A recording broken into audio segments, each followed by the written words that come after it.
Tonight, an exclusive look inside the bunker. Unprecedented access to one cell phone provider's special bunker they built designed to withstand a hurricane. Okay, so we're usually joking when we talk about people who can't live without their cell phones. Usually. But we are your Gulf Coast Weather Authority, and with hurricane season just 10 days away, it's a serious subject. Ned Hibbert is live now with an exclusive look at how the largest wireless carrier is preparing. Ned. Yeah, guys, we all saw what happened in Moore, Oklahoma on Monday after the tornado flattened the phone poles. That's when cell service became a matter of life and death. It's gone.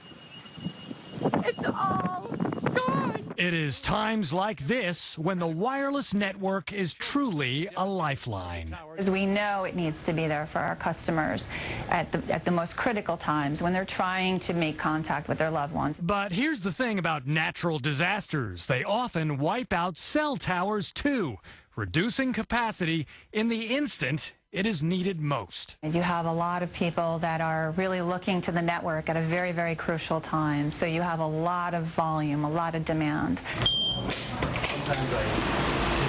You are entering the switch equipment room, which keeps millions of Verizon wireless customers connected in Southeast Texas.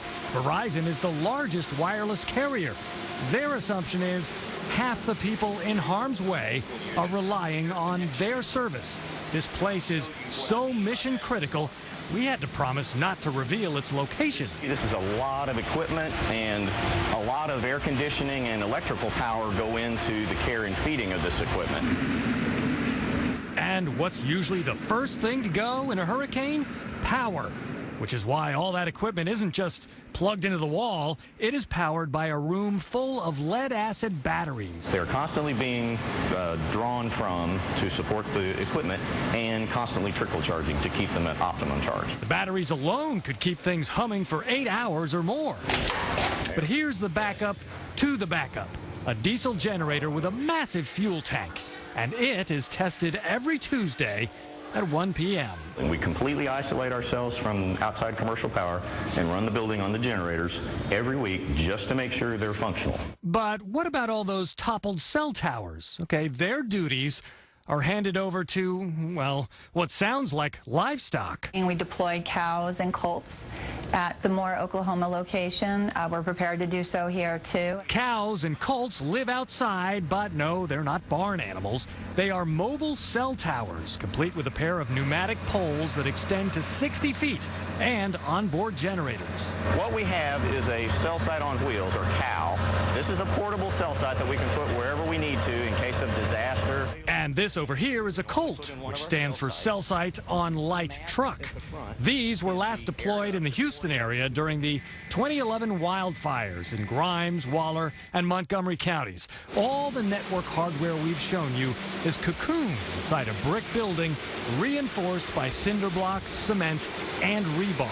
It's a very strong bunker-like structure because we live in Hurricane Alley.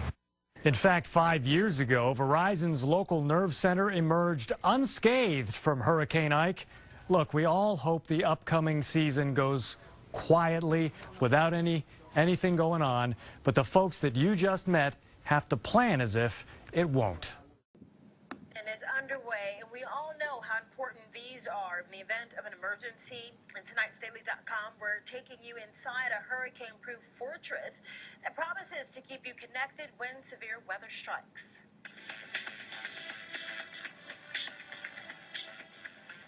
It's a location kept secret for proprietary reasons, an area off limits, but we are getting an inside tour. You're inside the Mobile Pensacola Switching Center for the Gulf Coast region. Some 300 cell sites are connected to this location, relaying your calls and other messages. We're told each one of those cell sites has a fiber optic cable that connects it to the equipment you see right here, and it all runs through routers like these. And these systems are redundant, so if we have a router failure on one shelf, the traffic will automatically switch to another shelf to take over that traffic. So why does all of this matter? Well, as we all know too well, phone service often cuts out when we need it most.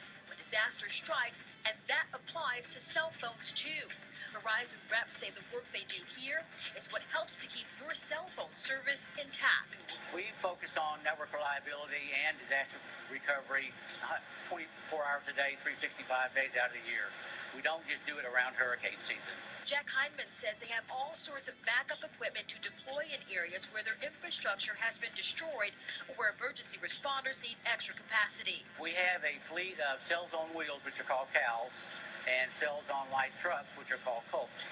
That if for some reason a cell site were to go out of service, we quickly respond by taking one of those, our fleet, out to the affected area. Cell towers like these are often equipped with backup batteries and generators.